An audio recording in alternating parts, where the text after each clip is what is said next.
তাপস্বী দেবীর পৃথিবীটা বদলে গিয়েছিল বছর 5 আগেই।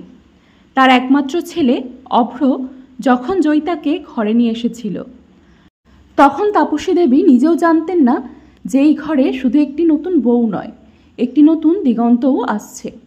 আজ ভোরে যখন পূজার থালা সাজাতে গেলেন, তখন দেখলেন রান্নাঘরে আলো জ্বলছে। অভ্র আর জয়িতা দুজনেই ব্যস্ত।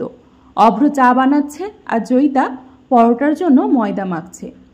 তাপস্বী দেবী স্মিত হাসলেন। তার নিজের জীবনে এমন দৃশ্য তিনি কল্পনাও করতে পারতেন না। তার শাশুড়ি ছিলেন খুবই রাশভারী মহিলা। ভোর না হতেই ঘুম থেকে উঠে সব কাজ শুরু করে দিতে হতো।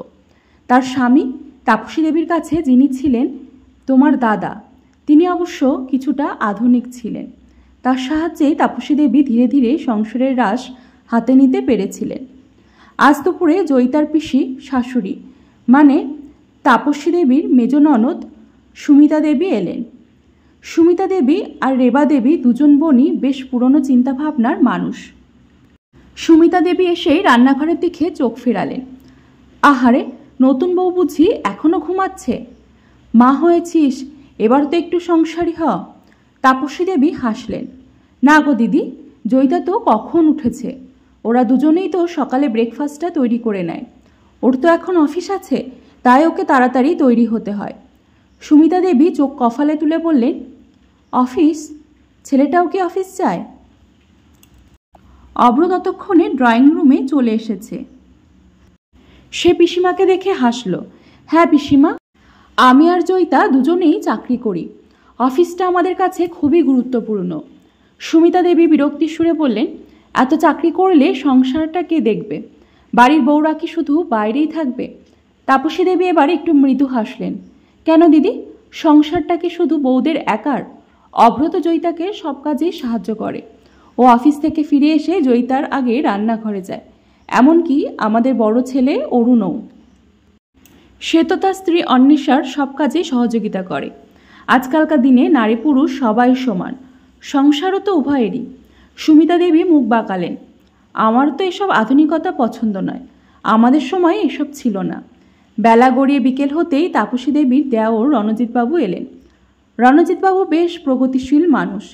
তিনি সুমিতা দেবীর কথা শুনে হেসে বললেন, দিদি, তোমার কি মনে হয় না সময়টা পাল্টেছে? আমার মেয়ে তো অফিস সামলে আবার ঘরও সামলায়, জামাইও তাকে পূর্ণ সমর্থন দেয়। এটাই তো আসল সুখ। এখন আর মেয়েদের শুধু রান্নাঘরের চার দেয়ালের মধ্যে বেঁধে রাখা যায় না। তাদেরও স্বাধীনতার প্রয়োজন, তাদেরও স্বপ্ন আছে। সুমিতা দেবী চুপ হয়ে গেলেন। রাতের খাবার প্রস্তুতি চলছে। সেদিন ছিল অভ্রর জন্মদিন, তাই জয়িতা আর অন্বেষা মিলে স্পেশাল ডিনার বানাচ্ছিল। তাদের পাশে অরুণ আর অভ্রও হাত লাগিয়েছিল। অরুণ পেঁয়াজ কাটছে আর অভ্র সবজি ধুচ্ছে।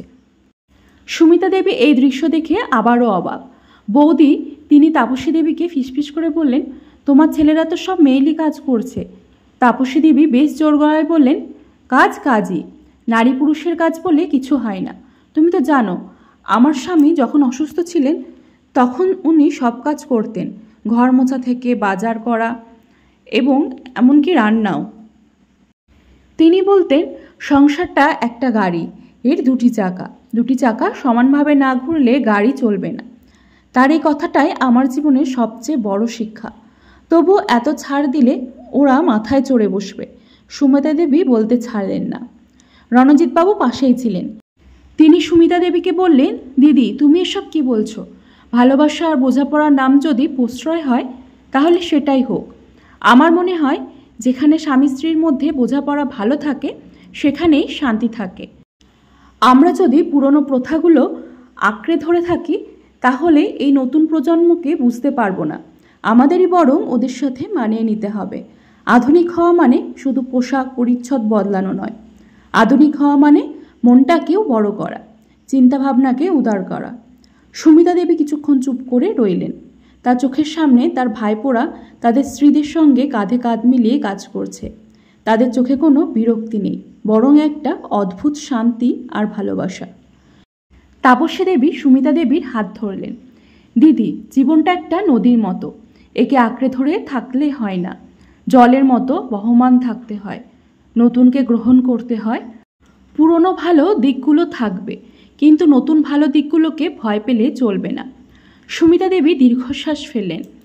হয়তো তাই বৌদি, আমার মনে হয় আমার চিন্তাটা একটু অন্যরকম ছিল। পরের দিন সকালে সুমিতা দেবী চলে যাওয়ার আগেই তাপসী দেবীকে বললেন, বৌদি তুমি খুব ভাগ্যবান, তোমার ছেলে আর বউরা খুব ভালো। তার কথা বলার ধরনে একটা পরিবর্তন লক্ষ্য করলেন তাপসী দেবী।